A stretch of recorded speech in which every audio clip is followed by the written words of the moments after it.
모차르트의 비밀 친구.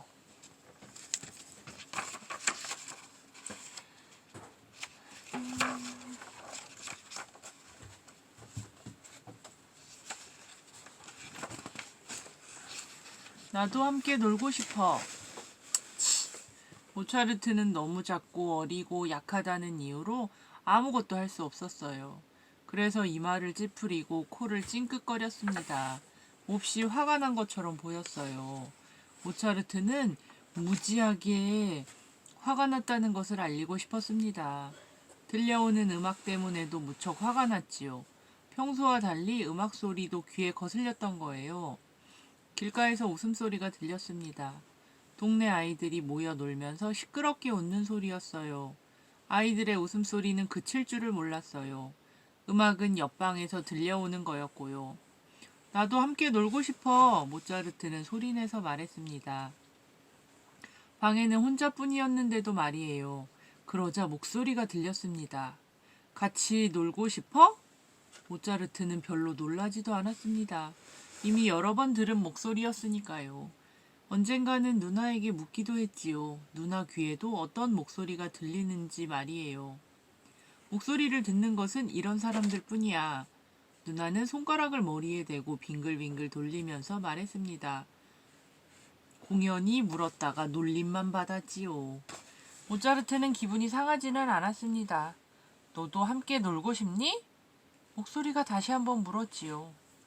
동네 아이들과? 그 애들과 놀고 싶다는 게 아니야. 모차르트는 짜증이 났습니다.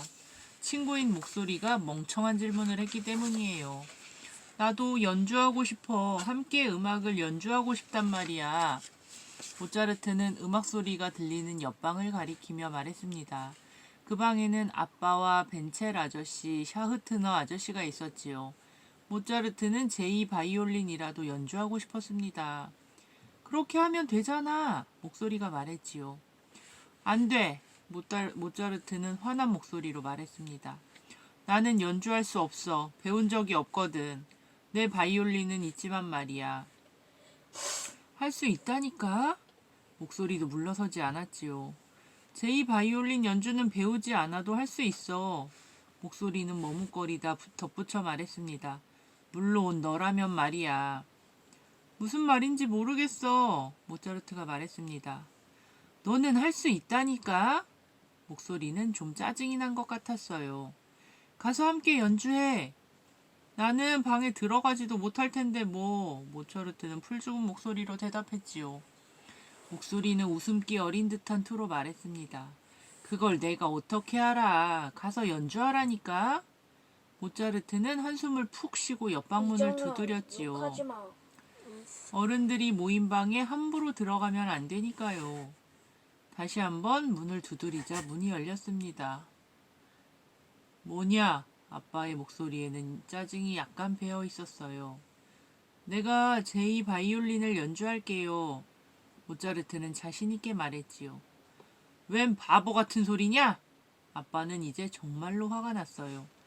어른들 방해하지 말고 가서 놀아! 들여보내지 그래? 친절한 목소리가 들렸어요. 샤흐트너 아저씨였지요.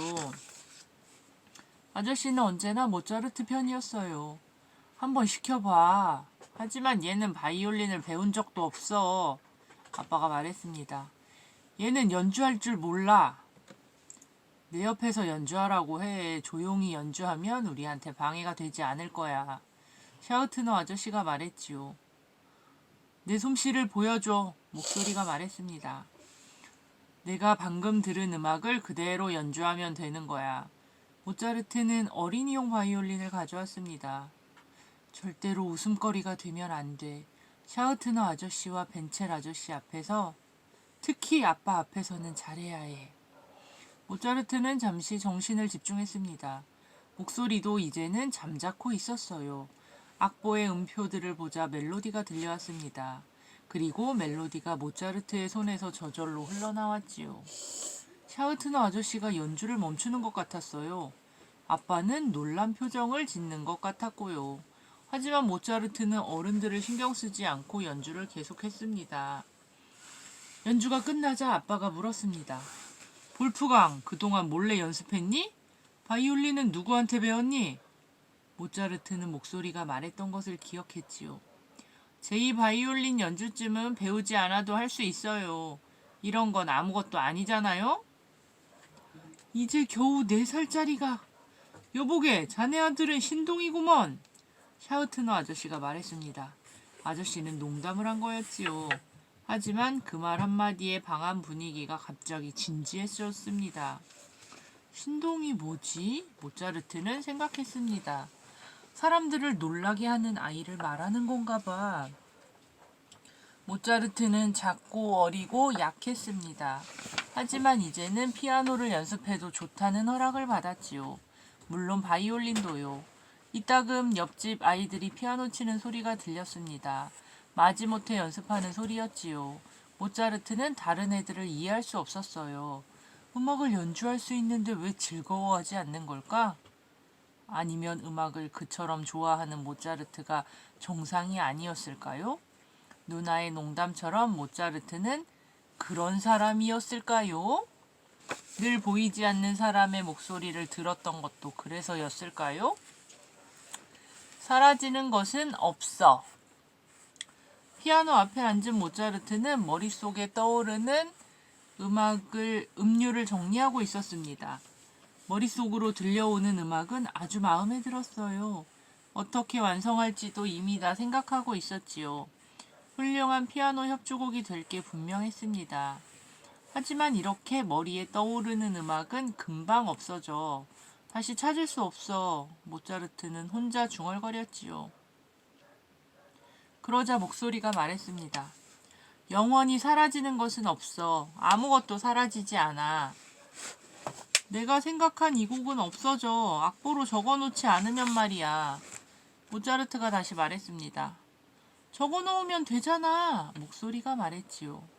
저기 펜과 잉크도 있어. 모차르트가 대답했습니다.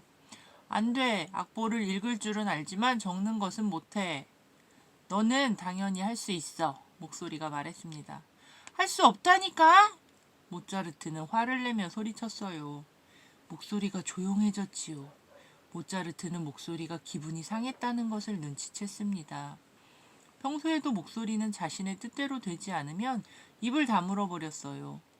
그래, 좋아. 한번 해볼게. 모차르트는 펜을 들어 잉크를 듬뿍 묻혔습니다. 잉크를 떨어뜨리면 안 되는데. 우와, 또 떨어뜨렸어. 여긴 잘 됐는데. 음표들의 대가리가 너무 크잖아. 모차르트는 생각했지요. 펜으로 뭔가 쓰는 것은 정말 힘들어. 누군가 더 간편한 것을 발명하면 좋을 텐데.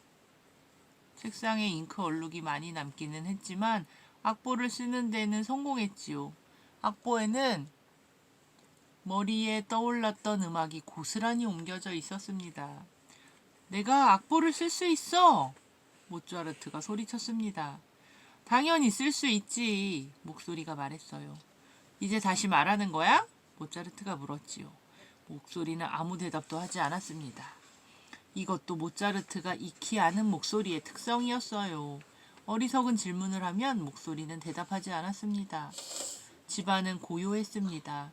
째깍째깍 시계소리와 고양이가 몸을 긁는 소리만 들렸지요.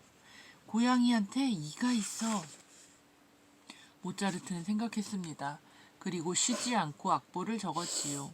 잠시 후에 현관문 열리는 소리가 들렸습니다.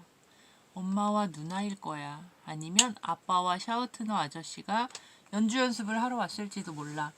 모차르트는 생각했습니다. 뭘 그렇게 열심히 쓰고 있니? 아빠가 뒤에서 소리쳤지요. 모차르트는 생각했습니다. 피아노 협주곡이요. 모차르트는 악보 쓰기를 멈추지 않고 대답했어요. 어디 좀 보자. 아빠가 종이를 빼앗으려 했어요. 모차르트는 종이를 붙잡고 놓지 않았습니다. 싫어요. 다 끝날 때까지 기다리세요. 하지만 아빠는 막무가내로 종이를 빼앗았습니다. 모차르트는 화가 났습니다. 어른들은 자기 마음대로야. 어른들은 이것부터 바꿔야 해. 아빠는 재미있다는 듯 싱글거렸지요. 그리고 친구인 샤우트너 아저씨에게 말했습니다. 자네도 이것 좀 보게. 모차르트는 고집스레 책상만 쳐다보았습니다. 책상에 묻은 잉크 얼룩 몇 개가 눈에 들어왔지요. 아빠와 샤우트너 아저씨의 웃음소리가 멈췄어요. 모차르트는 고개를 들어 어른들을 보았지요. 어른들은 놀란 표정으로 악보를 읽고 있었어요. 이건 제대로 된 악보군! 아빠가 중얼거렸어요. 다만 너무 어려워. 이런 것을 연주할 수 있는 사람은 없어. 나는 연주할 수 있어요. 나중에 내 손이 좀 더 커지면요. 모차르트가 말했습니다. 아빠는 놀라움이 가시지 않는 얼굴로 말했지요. 아무래도 이젠 믿어야 할 것 같군. 내가 뭐라고 했나? 자네 아들은 신동이야. 샤우트너 아저씨가 말했어요. 그러자 모차르트가 당당하게 말했습니다.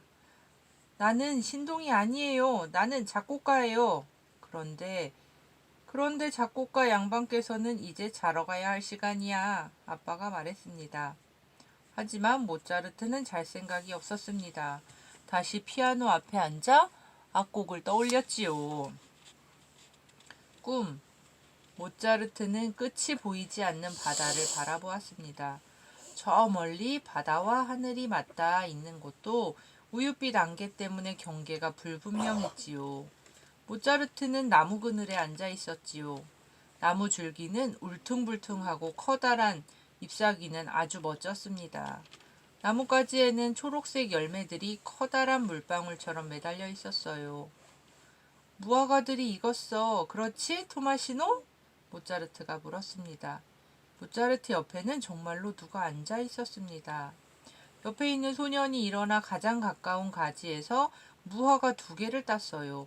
그러고는 모차르트에게 하나를 내밀었지요. 먹어봐. 열매는 아주 부드러웠어요. 새빨간 안쪽은 정말 달콤했지요. 나는 무화과가 좋아. 모차르트가 말했습니다. 그리고 바다도 좋아. 침대에서 눈을 뜬 모차르트는 잠시 가만히 있었습니다. 참 이상한 꿈이었어. 모차르트의 입가에는 아직 무화과의 달콤한 맛이 남아 있었습니다. 손이 끈적거리지 않을까? 모차르트는 손을 올려봤지요. 손은 깨끗했습니다. 하지만 이상한 점이 또 있었어요. 꿈속에서 모차르트는 이탈리아어로 말했습니다. 이탈리아 말이 모국어인 양 아주 유창하게요. 아침을 먹을 때 모차르트가 말했습니다. 나는 이제 이탈리아 말도 할 수 있어요. 꿈에서 배웠어요. 그러자 아빠가 대꾸했지요. 꿈에서라. 어디 얼마나 잘 배웠는지 말해보렴. 모차르트는 기억을 더듬어 보았습니다. 꿈속에서 2 소녀는 바다와 음악에 관해서 그리고 맛있는 무화과에 관해서 이야기했지요. 바다리나 오라그나 파 랄랄라 모하가리타 파. 모차르트가 말했습니다. 그게 이탈리아 말이라고? 아빠가 껄껄 웃었지요. 꿈에서는 정말 할 수 있었어요. 식구들이 비웃자 모차르트는 화가 났어요. 그래서 이번에는 노래를 부르듯 말했지요. 바다리나 오라그라파 랄랄라 모아가리타파. 그 멜로디는 아주 좋구나. 아빠는 악보 공책을 가져왔습니다. 모차르트는 화가 풀렸어요. 아빠가 악보를 적는 걸 보면 언제나 기분이 좋아졌기 때문이에요. 이런 얼굴 그렇게 악보를 적어 놓으면 훨씬 더 정돈된 것 같아 마음이 편해졌지요.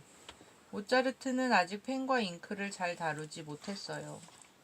모차르트는 아빠가 자신을 자랑스러워한다는 것을 느꼈습니다. 하지만 그 때문에 불안하기도 했지요. 만약 내가 아빠를 실망시킨다면? 가끔 아빠는 야단을 치기도 했습니다. 얌전히 좀 있어라! 이렇게 말할 때도 있었지요. 왜 또 우거지상이냐? 아빠는 모차르트를 신동이라 부르면서 아주 자랑스러워했지만 엄하게 대할 때도 자주 있었습니다. 아빠의 태도가 냉랭해지면 모차르트는 겁이 났지요. 그래서 얌전하게 행동하려고 애썼습니다. 하지만 별로 오래 가지는 못했어요. 목소리와는 여전히 얘기를 나누었습니다. 하지만 이제 모차르트는 6살이 되었고 목소리와 노는 것이 자연스럽다고 생각하지는 않았어요. 너도 이름이 있니? 모차르트가 이렇게 물은 것은 처음이었어요. 온갖 이름이 있지. 목소리가 말했습니다. 온갖 이름? 그건 이름이 전혀 없는 것만큼 불편해. 모차르트는 투덜거렸지요. 들어봐. 내 진짜 이름은 요하네스 크리소스 토모스 볼프강 고트리프 모차르트야. 모차르트가 성이니까 이름은 4개이지. 요하네스란 이름은 마음에 들지 않아. 크리소스 토모스, 이건 발음하기도 어려워. 볼프강이란 이름은 내가 써야겠어. 어제 말하고 밑에. 신의 사랑을 뜻하는 고트리프는 라틴어로 아마데인데 이걸 내가 써. 대신 이제부터 아마데란 이름을 부르면 내가 나타나야 해. 아마데라고 부르면 언제든지 나타날게. 목소리가 말했지요. 그러자 모차르트가 물었어요. 여행도 함께 갈 거지? 우리는 곧 뮌헨으로 갈 거야. 우편 마차를 타고 꼬박 사흘이 걸린대. 내가 어느 선제후 중세시대 독일에서 황제를 뽑을 수 있는 권한을 가졌던 제후. 선제후 앞에서 연주하기로 했거든. 선제후 이름은 막스인데 음악을 좋아한대. 진짜인지는 잘 모르겠지만 오늘은 여기까지.